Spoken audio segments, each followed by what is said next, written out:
আসসালামু আলাইকুম। এখন দেখবেন সংবাদ শিরোনাম। মহিয়সীর রুহের মাগফিরাত কামনায় জেলায় জেলায় কোরআন খতম, দোয়া মাহফিল, শেষ শ্রদ্ধা জানাতে আসছেন ভারত পাকিস্তানের পররাষ্ট্রমন্ত্রী সহ বিদেশিরা। কাল সরকারি ছুটি, 3 দিন থাকবে রাষ্ট্রীয় শোক। খালেদা জিয়ার অসামান্য অবদান অম্লান হয়ে থাকবে ইতিহাসে, জাতির উদ্দেশ্যে ভাষণে বললেন প্রধান উপদেষ্টা। আপসহীনতায় পাহাড়ের মতো কঠোর হলেও ব্যক্তিত্বে ছিল পরিশীলিত, বলছেন সাধারণ মানুষ। বিশিষ্ট জনমতে তিনি নিজ গুণেই হয়ে ওঠেন বিএনপির অপ্রতিদ্বন্দ্বী কাণ্ডারি। গণতন্ত্র পুনঃপ্রতিষ্ঠার পাশাপাশি অর্থনীতিতেও নতুন ধারণার সূচনা করেন খালেদা জিয়া। চালু হয় ভ্যাটের ধারণা, পরিধি বাড়ে ইপিজেডের, রেমিটেন্সে ভর করে গড়ে ওঠে। এতক্ষণ দেখছিলেন সংবাদ শিরোনাম, এখন দেখবেন বিস্তারিত।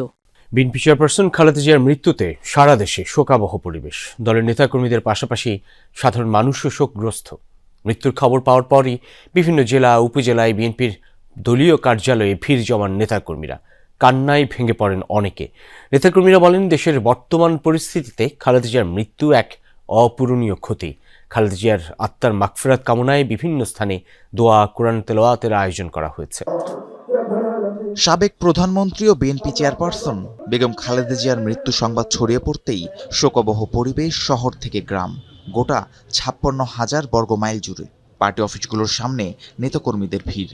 চোখের জলে তারা স্মরণ করছেন তাদের প্রিয় দেশনেত্রীকে। সকলে আমার মার জন্য দোয়া করবেন, এইটাই আমি দেশবাসীর কাছে এখনো জানাচ্ছি।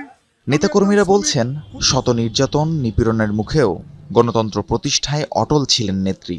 তার বিদায়ে রাজনৈতিক অঙ্গনে সৃষ্টি হয়েছে বড় শূন্যতা। নেত্রীকে হারিয়েছি, আমাদের জীবন থেকে মনে হয় যে আমাদের রাজনীতির আনন্দ, আমাদের সবকিছু শেষ হয়ে গেল আজকে। জাতি শোকাহত, দেশের আপামর জনগণ শোকাহত। এই শোক, এই শূন্যতা কাটিয়ে ওটা নয়। আমরা এতে হয়ে গেছে ভাই। আমরা চাই দেশ নেত্রী বেগম খালেদা জিয়া শেষ মুহূর্তে 5 তারিখের পর যে নির্দেশনা, যে কথা, যে কাজগুলো বলে গেছেন, আমরা সারা বাংলাদেশের মানুষ অক্ষরে অক্ষরে সেই আদেশগুলো পালন করব। আমরা বাংলাদেশের একজন অভিভাবক হারালাম, গণতন্ত্রের মাকে হারিয়ে আমরা আজ স্তম্ভিত। বছরের পর বছর সব ঝড় ঝাপটা থেকে নেতাকর্মীদের আগলে রেখেছিলেন মমতাময়ী মায়ের মতো। সেই অভিভাবকের চিরবিদায় মেনে নিতে কষ্ট হচ্ছে ভক্ত অনুসারীদের। তার রুহের মাগফিরাত কামনায় বিভিন্ন জেলায় আয়োজন করা হয় কোরআন খতম ও দোয়া মাহফিল। আমরা আজকে অভিভাবকহীন, আমরা আজকে বাংলাদেশ অভিভাবক শূন্য। তিনি শুধু আমাদের না। সাবেক প্রধানমন্ত্রী বেগম খালেদা জিয়ার মৃত্যুতে 3 দিনের রাষ্ট্রীয় শোক এবং আগামীকাল সাধারণ ছুটি ঘোষণা করেছে সরকার। জাতির উদ্দেশ্যে দেওয়া ভাষণে প্রধান উপদেষ্টা ডক্টর মোহাম্মদ ইউনূস বলেছেন, গণতন্ত্র ও জনগণের অধিকার প্রতিষ্ঠায় খালেদা জিয়ার অসামান্য অবদান ইতিহাসে অম্লান হয়ে থাকবে। শোকের এ সময় দেশবাসীকে ধৈর্য ধরার আহ্বান জানান প্রধান উপদেষ্টা। তিনি বেগম খালেদা জিয়ার শোক সন্তপ্ত পরিবারের প্রতি সমবেদনা জানান।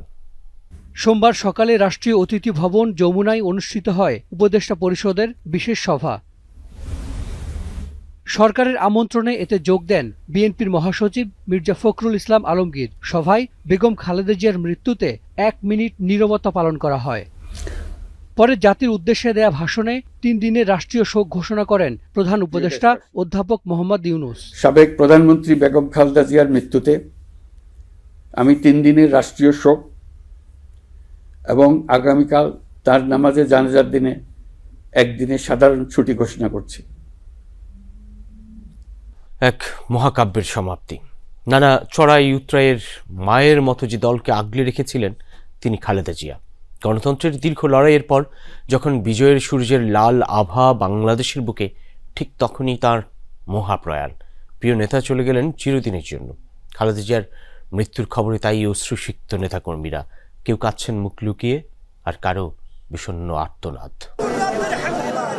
কুয়াশা ঘন কনকনে সকাল, হঠাৎ অপ্রত্যাশিত বিদায়ের খবর। বিএনপি চেয়ারপারসন খালেদা জিয়া আর নেই।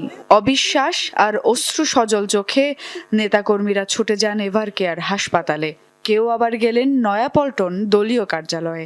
মনে ক্ষীণ আশা এ খবর যেন সত্যি না হয়। আমাদের মা আমাদেরকে ছেড়ে চলে গেছে। সত্যি হলো, সত্যি আপোষহীন এক মহাকাব্যের শেষ পাতাটুকু ফুরিয়েছে। আর কানে আসবে না সেই দরাজ কণ্ঠ, যে কোনো ঝড়ে দেশের মাটিটুকু আঁকড়ে কেউ আর বলবে না দেশের বাইরে আমার কোনো ঠিকানা নেই। এমন বিদায়ে তাই মুষড়ে পড়েছেন নেতাকর্মীরা। বাংলাদেশ যতদিন থাকবে ততদিন যাতে এই শহীদ জিয়ার মাজারের সাথে দেশনেত্রী বেগম খালেদা জিয়া, যখন সকালে শুনছি আমি রাখতে পারি না। আমার নেত্রী সবসময় জনগণের কথা চিন্তা করতেন এবং মানুষের কল্যাণের কথা চিন্তা করতেন। কুয়াশায় ঢাকা শহরে সূর্যের দেখা নেই, তারপরও নেতাকর্মীদের আটকে রাখবে কে? তাদের প্রিয় নেত্রীর বিদায়ে শোকে বিহ্বল তারা। ভিড় করেন নানা শ্রেণী পেশার মানুষও।